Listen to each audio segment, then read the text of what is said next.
The quote I chose for this week comes from page 74 of my book, Your Unique Path to Wealth.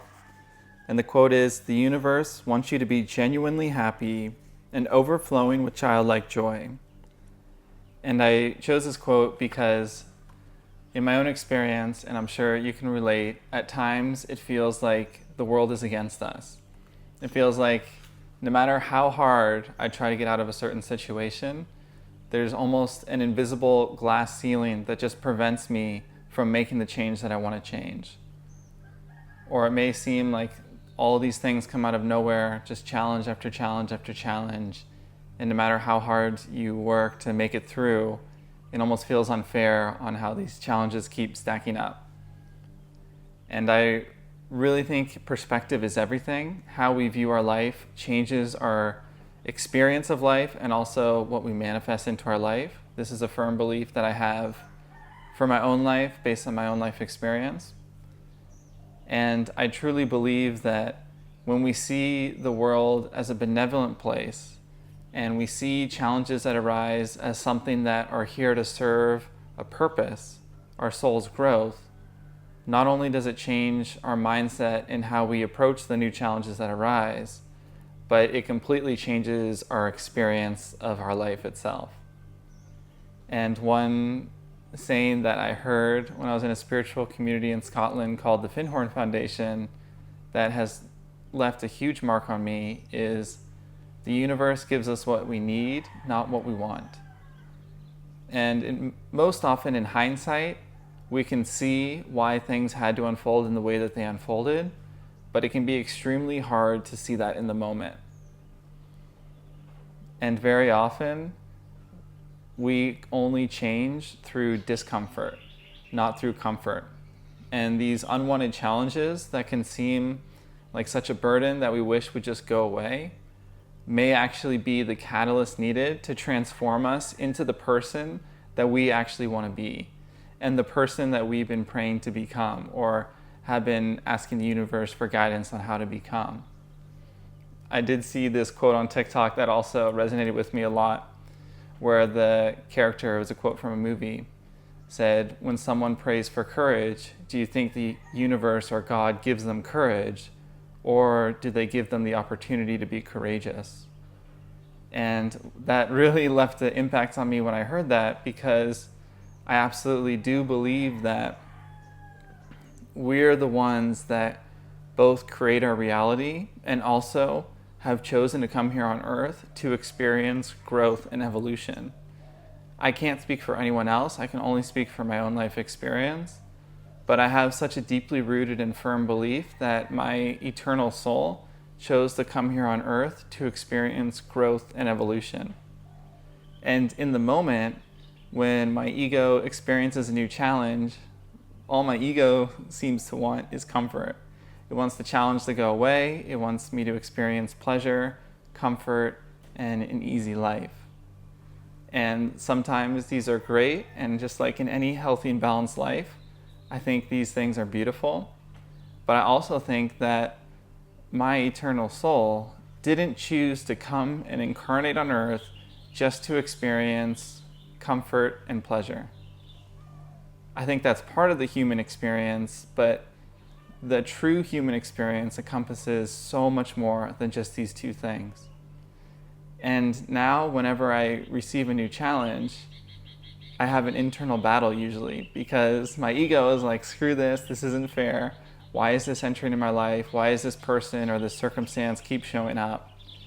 But deep down, I start to believe more and more that there's actually an opportunity here.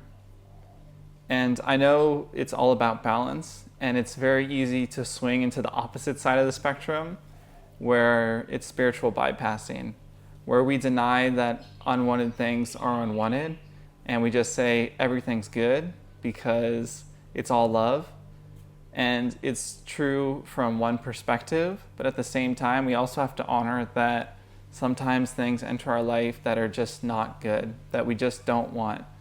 And we have to be honest with ourselves. And it's even ironic, because if you believe that a negative or unwanted or challenging thing entered your life for your soul's growth, if you deny that it's an unwanted or bad thing, your soul can't actually grow from it, cannot grow from it. So it's really ironic because in order to grow from the unwanted circumstance, you have to live it. You have to be in the moment and have an honest emotional reaction to it. You can't just pretend that because it's for my soul's highest good, it's okay, it's not a problem. It has to be acknowledged as the problem that it is and seen for how it truly affects you in order from you to grow from it. And then in hindsight, you can look back and say, wow, I'm grateful that this challenge entered my life because look at how I've grown from it. But you cannot jump to that conclusion too soon, because if you go from it a place of saying, I'm so grateful that this unwanted thing is in my life, then you don't have the full emotional reaction to it and the experience that is the catalyst for your own growth. So I know that might sound a little bit confusing, but I think if you look back to your own life experience, it can become a lot more clear and less abstract. So think about something right now that's really challenging you. I believe most, if not almost all of us, are facing one thing. And when I look at my own life experience, there always seems to be at least one main challenge in my life that I'm facing. And if I look back in the history of my life, if it wasn't this thing, it would be another thing. And if it wasn't another thing, it would be another thing. And so I think that instead of waiting for a future moment where we have no challenges, where we can be happy, we can realize that being challenged is part of our evolution. If we came here on Earth to grow and we constantly choose to evolve, we're going to be rubbed up against friction, challenging circumstances.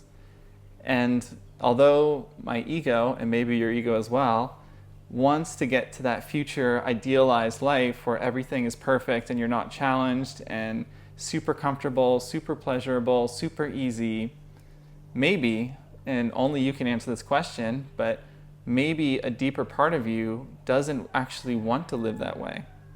Even though your ego may be saying, this is all I want, this is all I've ever wanted, but the universe has constantly hit me with challenge after challenge, just maybe that there's a deeper part of you that wants to be challenged and even likes to be challenged. And changing this perspective can change everything, because if we're not waiting for the challenges to pass in order to be happy or in order to enjoy our life, we can actually realize that having a challenge may be part of being a human and having the human experience. And again, this is all about balance. It's not to say, okay, well, this thing that I hate or is really negatively affecting my life, all of a sudden it's okay. It's not a problem anymore because it's helping me evolve. And my response to that is no, it is a problem. It is what it is. We don't want to deny it. We want to see it as honestly as possible.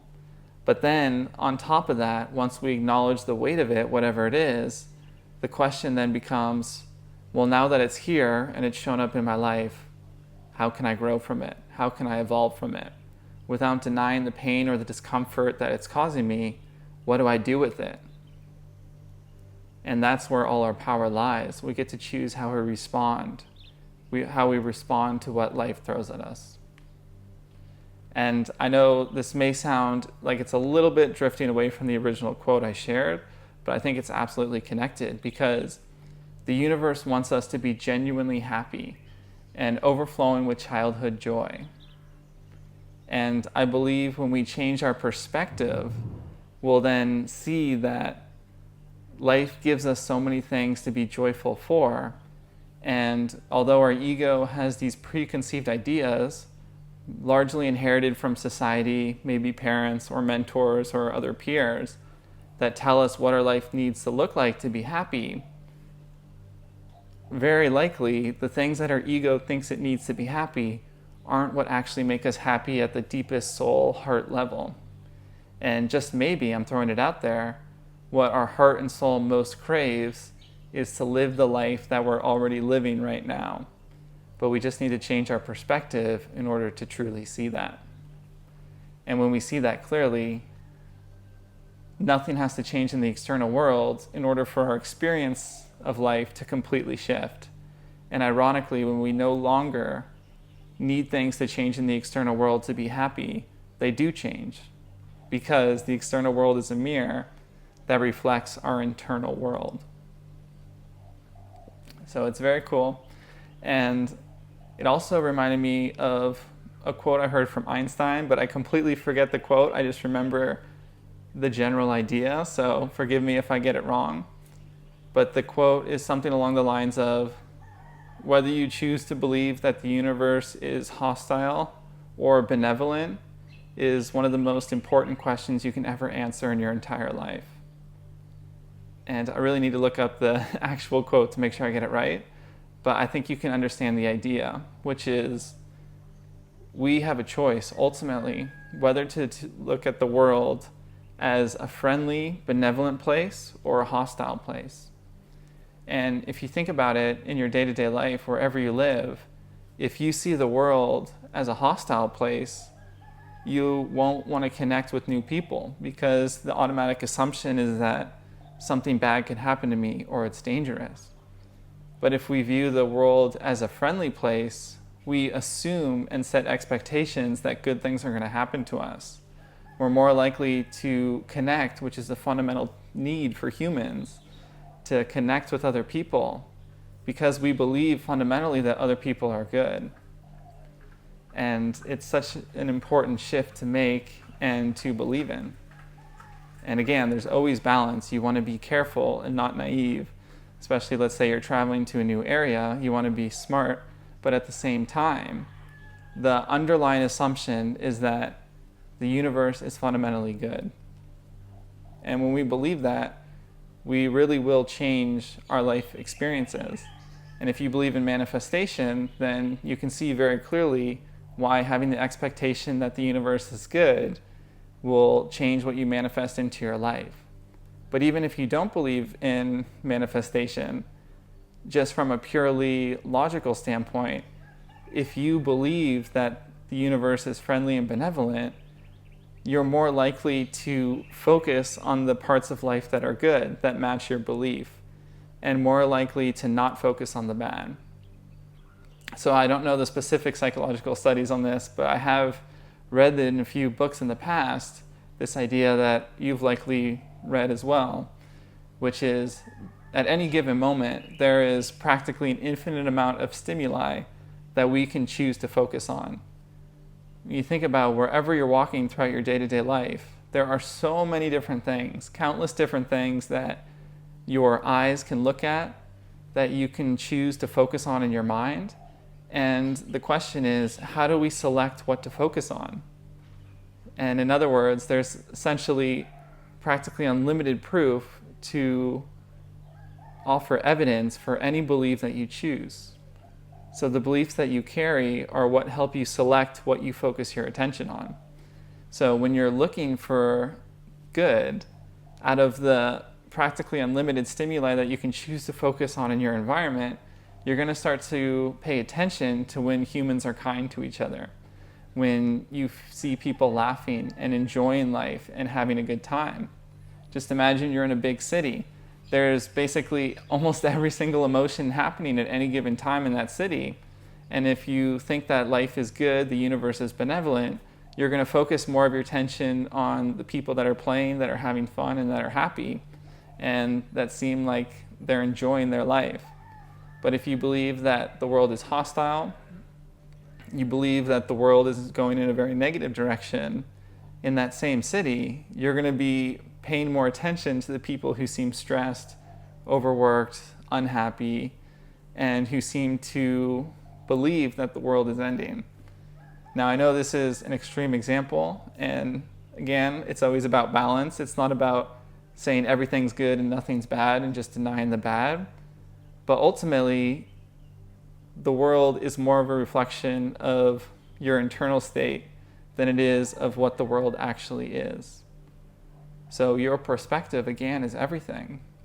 And as we get further along in this video, I'm realizing that at the heart of this question, or not even this question, this quote, is this idea of perspective. Because what you expect is what you attract. is what you manifest, and it's what you focus on and see in the world. And when you expect good things, pretty much everyone will tell you, whether they believe in manifestation or not, that that's ultimately a good thing for your happiness and for your life. If you're in the entrepreneurial world, they will constantly tell you how it's so important to be optimistic and expect the best even when the odds are against you. And you can apply it to basically any area of life.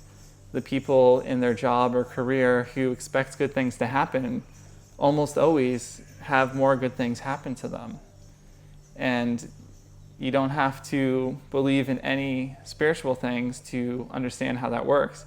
But then from the manifestation perspective, which is the part that I get really excited about, is you look at the world as all energy. Of course, when people expect good things, they then vibrate at the same frequency as that good thing, and they attract more of that good thing into their life.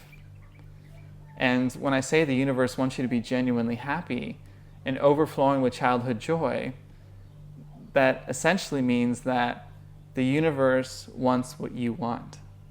So when you think about the universe as more of a mirror instead of someone or some energy that's exerting influence over your life, you'll realize that you're the creator of your life. Your eternal soul is the one that gets to direct the movie that is your life.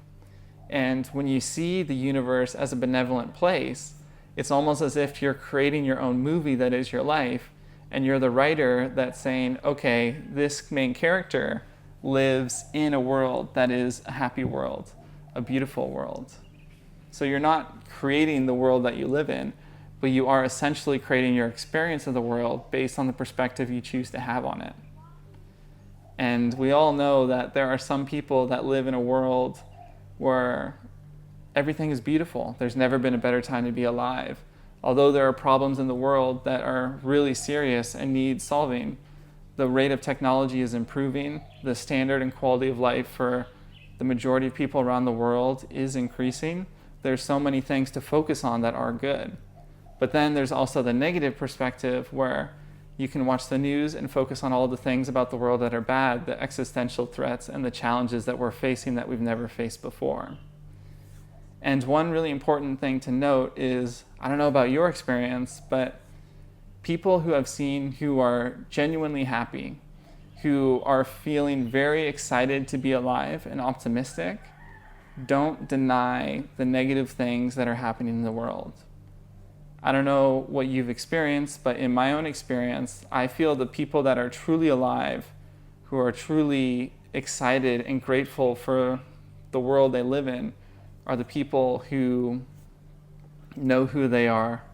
They're clear on what they like, what kind of life they want to live, and they're also constantly learning about the world, what's happening, and about the people around them in their life. They really care about their community and their relationships.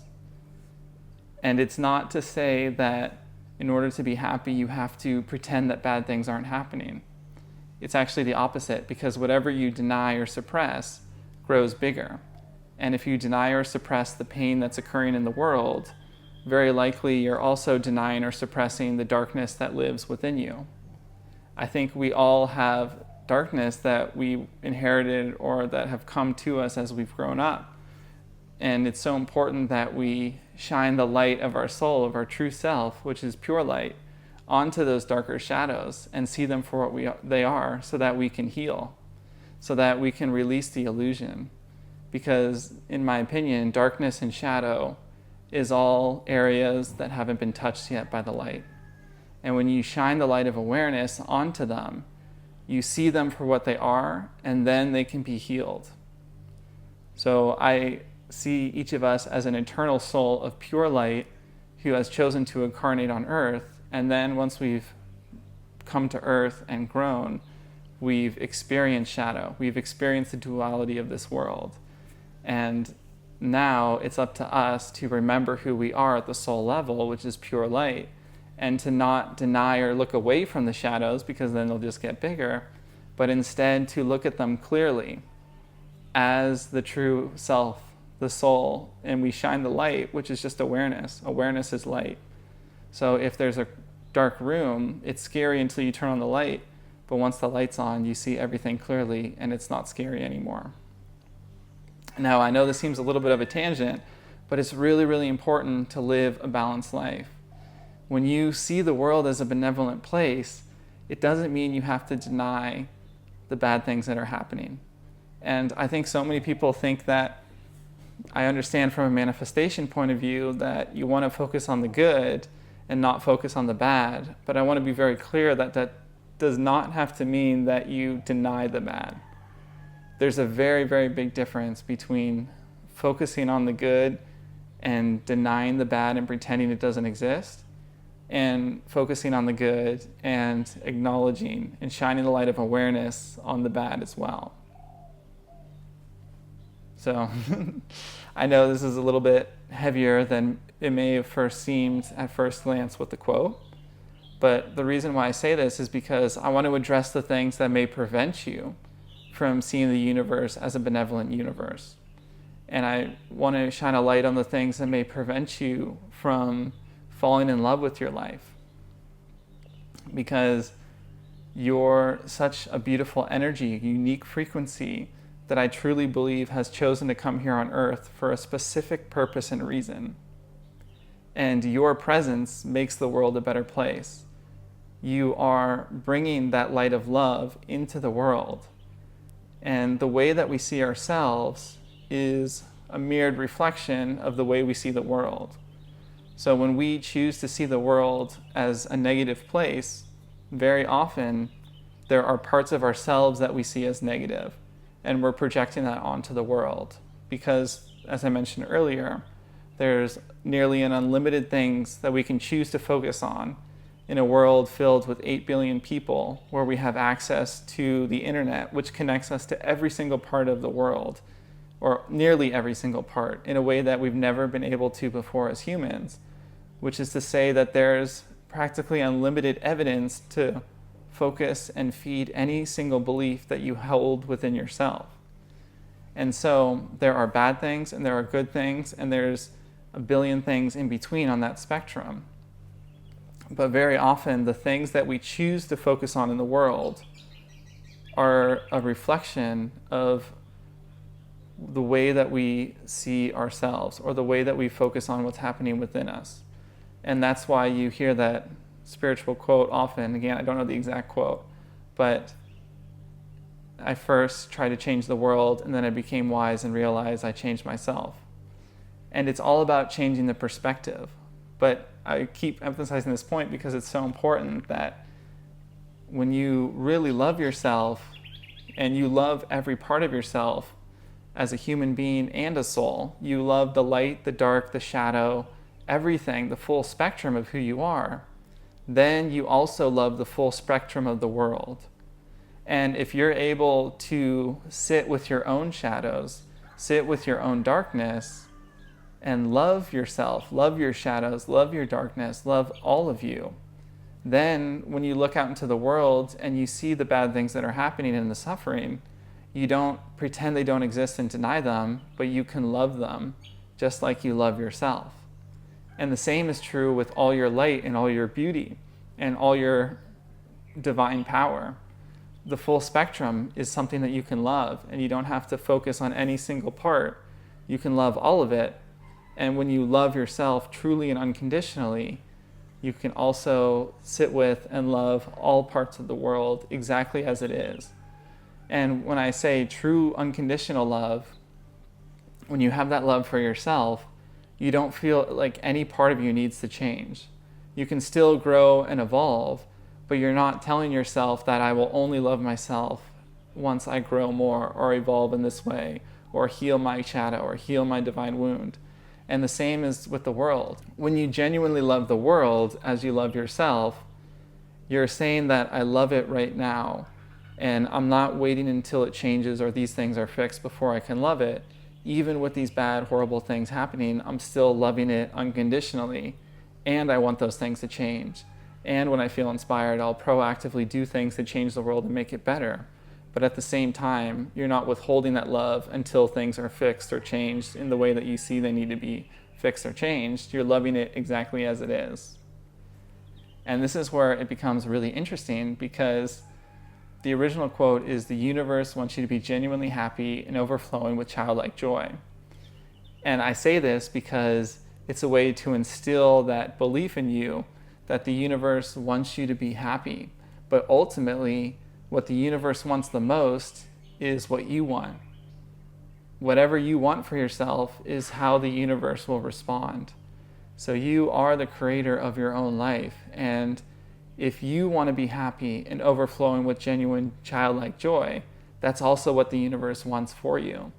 But if you don't want that and you want something else, then the universe wants that for you. Now, I use the universe as this term to point to something greater than ourselves. But when you connect with your higher self, with your soul, you become one with the universe. There is no hierarchy. And you are the universe just like every other single person and thing in this world is the universe. It's not to say that anyone is more powerful than anyone else or at a higher level, because every single thing is divine. It's all the energy of love manifested into a unique and unrepeatable form. So the most important and powerful thing you can do to change your life is to wake up to who you truly are. And basically, any quote that I share ultimately will come back to that conclusion. When you remember who you are, then you have the power and the ability to create your life. And ultimately, at the end of the day, your ego may want to create a specific life that looks a certain way. But I believe, at least what I found through my own life experience, is what our soul craves is to have clear eyes to see the beauty that's already present. And ultimately, all we really, really want at the deepest level, in my opinion, is a change in perspective. And not a forced change, but a genuine change from our heart. When the lens is extremely clear and we see the world as it is. And when we see the world as it is, it means we see ourselves as we are. And that's when we just love things unconditionally. And we realize that we're able to love things unconditionally because we are love. So you see things as you are. And the whole game of this human experience is getting rid of all these stories and false ideas that we've inherited that make us think we're a certain way that isn't actually true to who we are, to find out who we are underneath it all, underneath all these stories. And you and I, at the core, are the same. We are love. We are the essence of love. And it's that Rumi quote where I surrendered my drop and became the ocean. And that's what this whole game is about. It's unmasking all of these false layers to realize that we're already the ocean and we're already swimming in pure love. But the way we see it is by changing our perspective. And when we realize that this is what the universe wants for us, we're truly realizing at the core that this is what we want for ourselves, to recognize who we truly are. So I know this quote went pretty deep, a lot deeper than I expected, to be honest. And it may feel a little bit more of a distance travel than you expected to go when you heard the original quote. But I think it's so beautiful to recognize that you are the love that you seek. And instead of trying to change things in the external world, just love all of you, the full spectrum that you are as a human being here on earth and as an eternal soul who chose to come here on earth. And when you love that full spectrum, then everything in your external world, all the life circumstances, the way you see the world, will resolve themselves. And it's not to say that the big problems of the world will suddenly go away, but you'll find peace with the way things are instead of waiting to this future moment that will never arrive, where then you feel that you can finally love yourself and be safe and feel at peace in the world. When you find those feelings you crave inside of yourself right now, then you'll realize that nothing in the external world can shift or throw you off center away from those good feelings. And then you feel truly at home here on earth, because you feel truly at home within yourself. So that's it. If you want to check out this book, it's called Your Unique Path to Wealth.